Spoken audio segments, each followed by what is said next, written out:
Hey everyone, welcome back to another Roman Reacts. We are here today to watch another video from the Fat Electrician.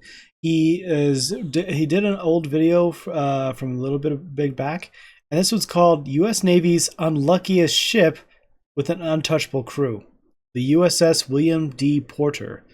So we're gonna be watching this, and I have no idea what I'm about to get into because I swear every time we learn of a new story, it's always like you're just complete like, ooh, I can't wait to see sort of situation, you know.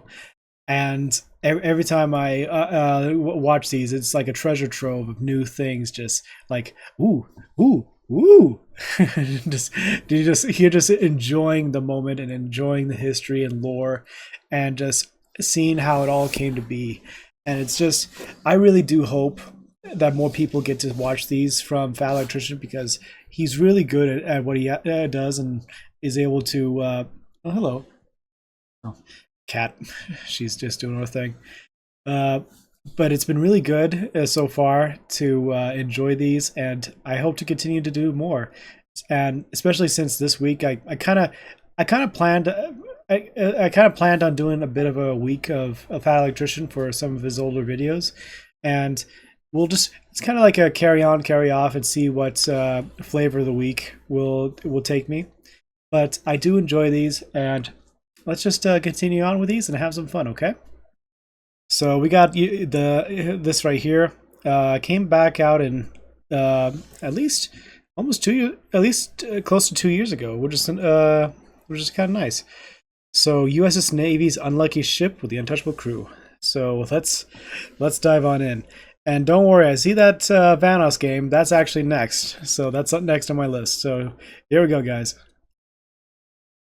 Yes, the time the USS Iowa got a jacuzzi tub installed in it, and then like 2 days later, an American destroyer shot a torpedo at it. What? And today we're talking about the ship that shot that torpedo. Ladies and gentlemen, the unluckiest ship in U.S. naval history, the USS William D. Porter, unaffectionately nicknamed the Willie D. But first, a word from our sponsor, because this video is brought to you by me in a Quack Bang print Hawaiian shirt, because we have a bunch of new merch over at the merch store. Nice. And I just started a Patreon where I'm going to be posting all the deleted scenes from these videos and a bunch of other behind the scenes content. So if you wanted to check that out, it's all over at thefatelectrician.com. Head there after the video, which we're going to get back to right now. All right, important. One of these days, hopefully I can do my own merch, but we just gotta wait and see. But for now, let's just continue to enjoy this. Background info, the Willie D is a Fletcher-class destroyer. If you don't know, right after the attack on Pearl Harbor, America decided, hey, we need a bunch of more naval power if we want to fight this war. So they basically had two options of how to go about that. Option A, they could do what the Germans and the Japanese were doing by creating a couple of warships that were like really, really good, supposedly. You know, like they're going to have a bunch of armor and a bunch of firepower, and they're going to be unstoppable and huge and blah, blah, blah, blah, blah. Or option B, they could go with the tried and true American strategy of accuracy by volume. You can have one really big, really powerful warship, or you could have a shit ton of pretty good warships and just overwhelm the enemy with sheer numbers, okay? That's true. It's kind of like that decision that you make at 2 a.m. when you're drunk and you call Domino's and you're like, hey, can I get a large pizza? And the guy on the other end of the line is like, yeah, I can give you one large pizza, or hear me out, I can give you like 57 medium pizzas for the same price. America's picking the 57 medium pizzas every time. Okay, if you're not picking up what I'm putting down, the Fletcher-class destroyer is quite literally the Sherman tank of the ocean, okay? America built a ton of them. Which, you know, good, that's a great strategy. The only problem with making a bunch of new warships, though, is that you're gonna need a bunch of new sailors, and new sailors don't always have a ton of experience, and that is where the story really begins. So, once upon a time, July 6, 1943, the USS William D. Porter gets commissioned and put into service. We now have a brand new warship being crewed by presumably a bunch of rookies. And they're in need of their first mission. It's probably going to end up being something pretty easy, you know, where all the new guys can get their feet wet, get some experience, build their confidence up, something along those lines, you would think, but no, absolutely not. We're gonna go ahead and send them on a super duper top secret mission where they are gonna help escort the USS Iowa across the Atlantic Ocean to North Africa. You know, the same Atlantic Ocean that in 1943 was infested with German U-boats that were sinking hundreds of ships. And just to be clear, this mission is so secretive that nobody even involved in the mission knows what's going on until it's already happening. This is like the Snoop Dogg or Willie Nelson of secret missions. missions. Okay, this is the highest level of secrecy that you can achieve. Okay. Why is it so secretive? Because on the USS Iowa is going to be FDR, the president, his entire Joint Chiefs of Staff, and the Secretary of State. And they're all going over there so they can attend the Cairo and Tehran conferences where they're going to meet Stalin, Winston Churchill, Chiang Kai-shek, all the leaders of the different countries that are going to fight the Axis powers. And my favorite factoid of this entire mission is that the crew of the USS Iowa had no idea that they were going to be escorting the president, but at the same time, they had to make certain accommodations for the president before he showed up, including installing a jacuzzi tub in his quarters. So for a period of time, there was a bunch of new sailors looking around like, why the fuck are we getting a jacuzzi tub installed on our battleship? This is awesome. And then like a week later, FDR shows up and the whole crew's like, oh, well, this makes way more sense now because obviously FDR can't really shower. He's going to need a bathtub because, you know, he's got that water polo injury or whatever happened to him. Anyways, so the Willie D goes to leave port for the very first time to meet up with the USS Iowa, and while backing up, they forgot to bring the anchor up all the way and proceeded to scrape the life rafts and a bunch of other equipment off of the destroyer next to it, and then they bumped into like 2 more destroyers just trying to get out of the harbor.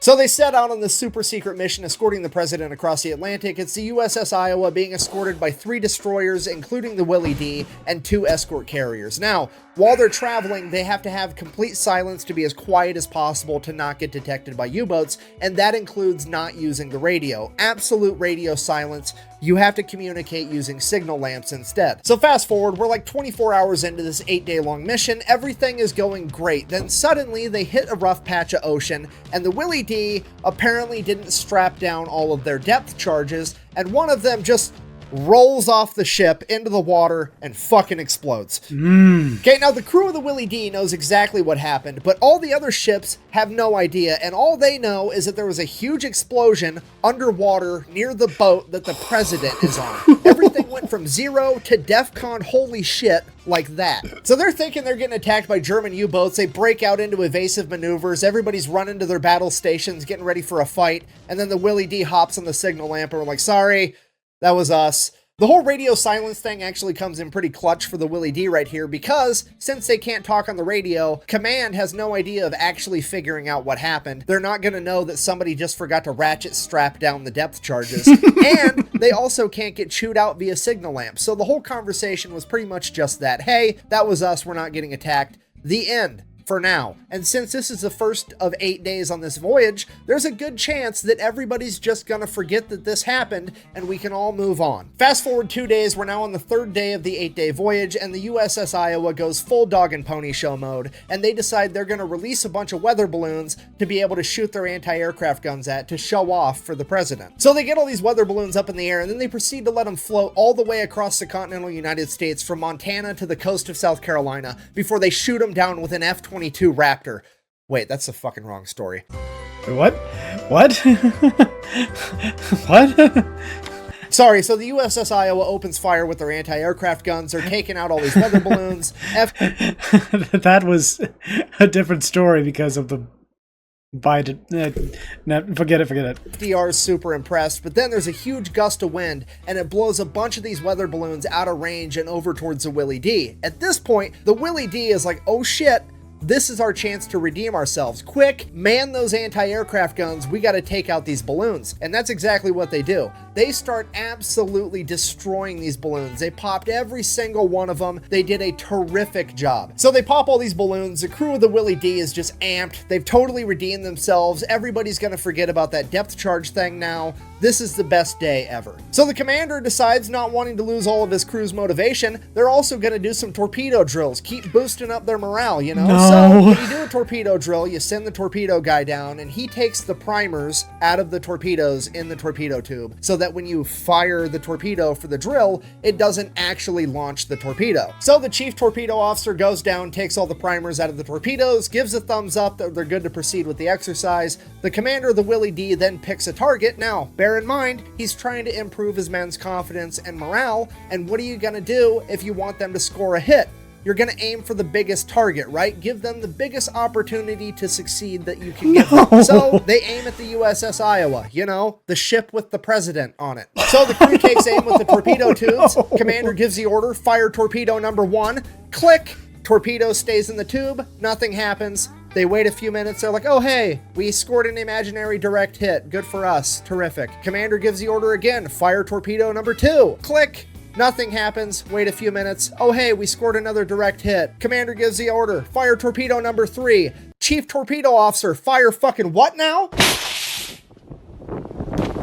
The Willie D has now just fired a live torpedo at the President of the United States, and they have anywhere between 3 and 5 minutes before that thing hits the USS Iowa. What do? Obviously, you radio over to the Iowa and say, you need to move right now. But we can't do that because we're under orders to maintain radio silence, remember? And if we break radio silence, some German U-boat might come out of nowhere and shoot a torpedo at the President. So they decide they're not going to use the radio, which is like not calling the fire department when your house is on fire because they're gonna show up and get shit wet. Like, sometimes you just have to fight fuck-ups with fuck-ups, okay? But whatever. So they decide they're not going to use a radio. They're going to use a signal lamp instead. So this poor, what I presume to be an 18-year-old kid that was probably in high school 6 months ago, climbs up on this signal lamp, probably having the worst panic attack of his entire life, knowing full well that if he messes this up, he very well may be partially responsible for killing the longest sitting president, both literally and figuratively, in American history. And the panic attack is starting to get the best of him, because he's up there like, 1 if by land, 2 if by sea. How many fucking lanterns do I have to hang to signal, don't move, there's a torpedo coming at you? So the commander of the Willie D tells this kid, signal the Iowa, tell him there's a torpedo coming towards you. The kid sends a signal, the Iowa gets a signal, and it reads as, and I quote,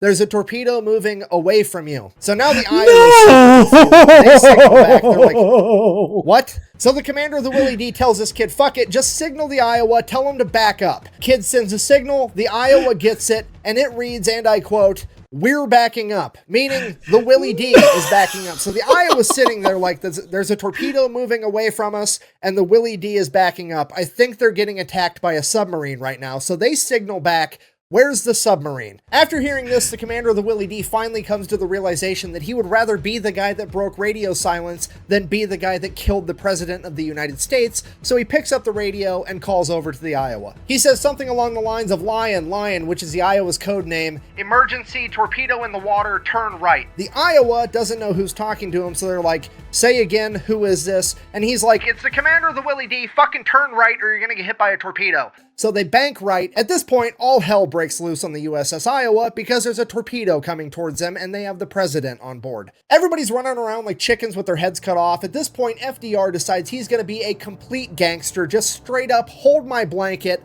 orders his secret security guys to wheel him up to the railing because he wants to make eye contact with this torpedo as it shoots the USS Iowa. And in his own diary later on, he would go on to write about how he personally saw that torpedo miss by only 1,000 feet. So the torpedo missed, the crisis is averted, but the only problem is now Willie D is the only ship that knows what actually happened, and all the other ships are still looking for a submarine that attacked the USS Iowa. So the Willie D has to radio over and is like, yeah, that was us.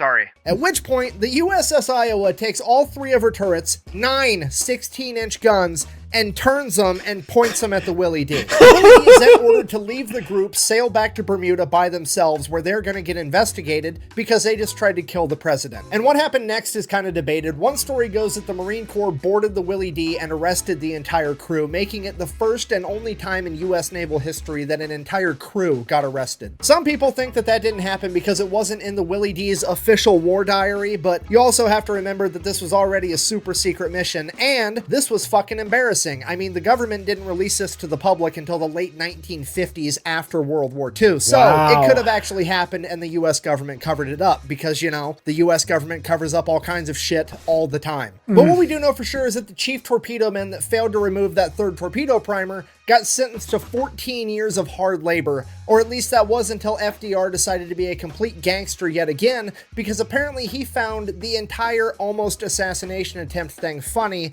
and decided to pardon him. So that was it. The president stepped in and said it was fine. Now the Willie D got sent over to the Northern Pacific. They had to make their way through the Panama Canal up the West Coast. Now they're operating off the coast of Alaska and around the Aleutian Islands. They're there for about a year and everything goes great. They do a bunch of training, they go on a couple missions doing anti-submarine work, they do some shore bombardments, everything goes according to plan and it's perfect. Then they finally get the word that since they're performing so well, they're going to get sent over to the actual Pacific theater and they're going to be fighting in the Philippines and eventually the Battle of Okinawa. Like, this is where the real fighting is going on, and these guys are pumped to be sent there. So just to reiterate, like, they've done their time, they've put a lot of hard work in, they're starting to redeem themselves, they're getting another shot, and they're about to leave the Northern Pacific. What do you think they do? They throw a party, obviously, break out the booze. We're going to have one big party before we actually go off to war. So they all get hammered, and somebody has the bright idea. You know what we need? Some fireworks. Load a round in one of the 5-inch guns. We're going to fire it. That's exactly what they do. And sure enough, that 5-inch shell makes its way to land. And not only does it hit land, it hits the military post that they were operating out of. And on that military post, it landed in the front yard of the commander's house, while he was having a party full of all the other high-ranking officers. This is also another event that wasn't documented in the official war diary, so it clearly could not have happened. But, okay, I've said this once and I'll say it again. Just because something is not in the official log doesn't mean that it didn't happen. Anybody that's been in the military or worked a blue-collar job knows that whenever anything goes wrong, the first thing you do is look at the highest-ranking person there and say, can we fix this without having to tell the boss? And that's exactly what happens 100% of the time. And in this particular case, the commander that had a shell land in his front yard had two choices. He could A, pull their orders to go to the Pacific so that he could launch an investigation and try to get people in trouble. That's going to take 2 years of his time and cause him a huge headache and a bunch of paperwork. Or he can just sweep it under the rug, pretend it didn't happen. Those guys already have orders to leave like this week, and they're just not going to be his problem anymore. What would you do in that situation? So the whole shooting a 5-inch naval gun into the commander's front yard deal gets swept under the rug, and the Willie D gets sent off to the Philippines to fight in the war. And unfortunately for the crew of the Willie D, absolutely no one has forgotten the fact that they shot a torpedo at the president, because every time the Willie D gets anywhere near another US ship, they radio over and say, "Don't shoot,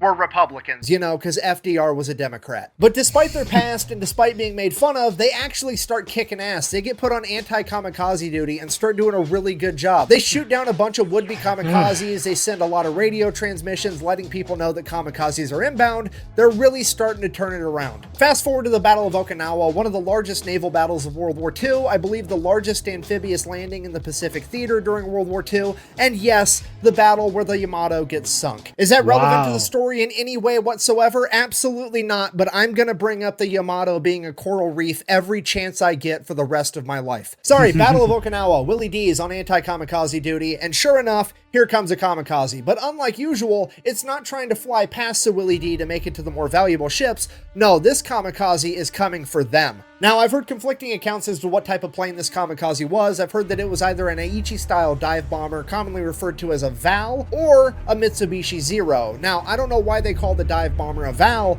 but I believe they called the Mitsubishi a Zero because 0 was the numerical representation of how many times these planes made a successful landing on average. Either way, it's coming right for them, so they open fire with the anti-aircraft guns. They end up shooting the plane down right in front of them. The plane sinks underneath the water. The day is saved. Hooray. Or so they thought, because the kamikaze apparently hit the water at the angle it was diving at. It then sank below the water and continued to glide until it got underneath the Willie D and then blew up, breaking the back of the entire ship and causing it to sink over the course of the next 3 hours. The entire crew was forced to evacuate. Thankfully, all of them made it out okay. All right, now let's recap, because everybody refers to this story as the story of the Willie D, the US Navy's unluckiest ship. And it is. It was crewed by young men from the very beginning and experienced mishap after mishap, and would ultimately meet its demise after getting blown up by a plane that was underwater that it had already shot down. If that's not unlucky, I don't know what is. However, I would also like to put forward that this has probably been the story of the US Navy's luckiest crew, because nobody else has done this much dumb shit and never had to face consequences for it. Leaving port for the first time, they backed into multiple other warships. Nobody cared. 24 hours into their first mission, they dropped a depth charge when they were supposed to be being quiet, and everybody seemingly forgot about it because it got overshadowed